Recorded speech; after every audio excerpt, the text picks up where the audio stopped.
Bobby Bones. Brothers and sisters. I'm good. Yeah, what's happening right now in your life?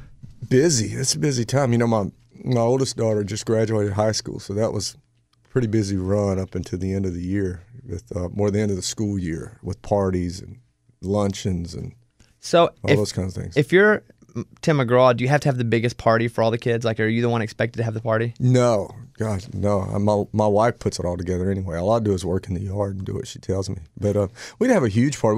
We had a little get together for, you know, family and close friends who've known her since she's been a baby, and then we had a luncheon for her and two of her friends went together and did a luncheon at our house for after graduation with family and friends. So it wasn't crazy, but when my wife puts on any kind of party, it gets a little nuts. Does she like putting on parties? I mean, is she She does like it. I mean, I think when in the middle of it, it's always hectic, you know. But she's such a perfectionist that it's Hostess every little with the mostest. Yeah, every little detail has to be in place. So we read about your movie. It's called The Shack. The Shack. Yeah, it's based on that book, The Shack. Yeah. So tell me about it, because I don't know the book. Well, I don't know if I'm supposed to say too much, but it's a sort of based on forgiveness. Is a guy loses his daughter, and he goes through a lot of turmoil and strife in his life, and it's about how he comes back around. Do you get a lot of scripts sent to you that you say no to? And I'm not going to ask you to name any, so I'm not going there, but that turn out to be, man, ended up being a pretty big role that I didn't do. There's a few, but you know, most of the time it's about timing and what I have time to do, because there's a couple of things that have to fall in place. I mean, I have to see a script that I like, and if I like it, then they have to want me to do it, and then if they want me to do it, then it has to fit within a time frame that I'm available to do it. You know, most of the time, I just don't have much time to do a movie. I got, you know, maybe 6-8 weeks out of the year, and so I have to find something that falls within that time frame that I like and that they want me for. So all three of those things have to come together. Tim McGraw is in studio with us right now. So whenever you're doing movies, you think about all the movies that you've done. What's like in your mind your quintessential acting role?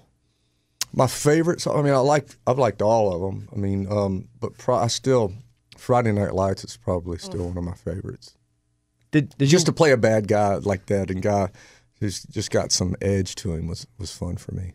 Funny. Is there anyone you've walked on the movie set, or you get the script and you know who else has been cast for a role, and you kind of geek out a little bit, like, oh, I'm going to be working with. I geeked out a little bit with George Clooney. Yeah. What's he like as a guy?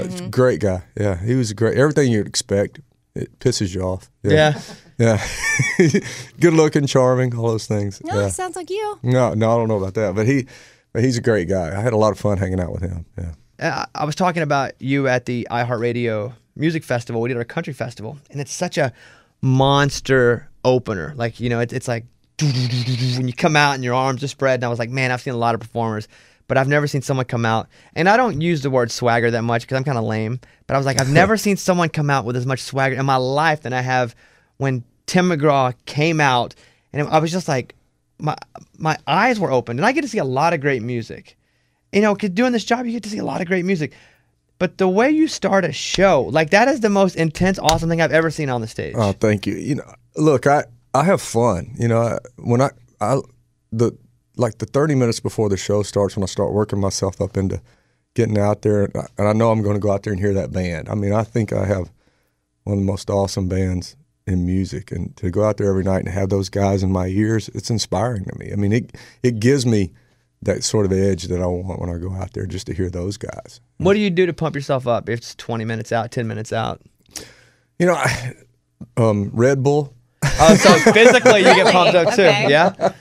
But no, it's just I pace a lot. I mean, that's sort of my deal. It's just sort of I really go pace back and forth before I go on stage. You know, it's just trying to find that right headspace. So let's talk about like your morning regimen. Like, what time do you wake up normally?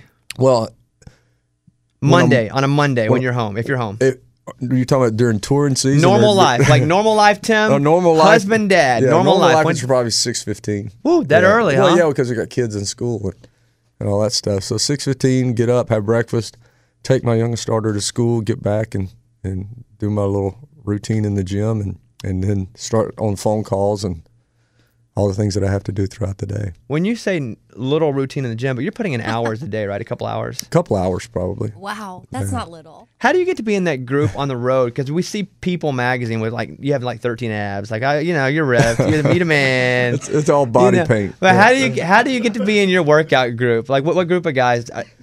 Well, like it's funny because when we start in the afternoon, we do this CrossFit stuff in the afternoon. We're out on the road, and for a lot of reasons, it sort of keeps you busy. It keeps your mind occupied, so you're not sitting on the bus and letting your mind wander and doing things that you probably shouldn't do.